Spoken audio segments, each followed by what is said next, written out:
Hello, this is Rakesh Rao from DesignSense Software Technologies. We are pleased to announce to you the launch of our new website CADPower.in. This is a dedicated website for all things concerning CADPower on all the 4 platforms that it runs: AutoCAD, BricsCAD, ZWCAD and Aries Commander.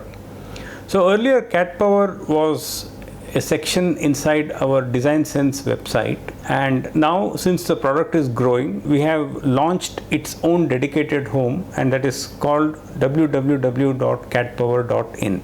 So in this website we intend to put a lot of content, and this will cover, like I said, all the 4 platforms, and it will also cover important information regarding technical support for CADPower, white papers, product documentation, the command videos and so on. So in short, you will get all the information that you need to run CADPower in this website.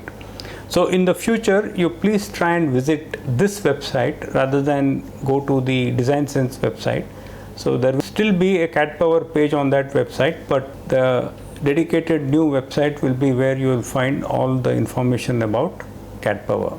So it's a new website, and we request your feedback and comments to help us make it better. So do visit and let me know if you have any questions. Thank you.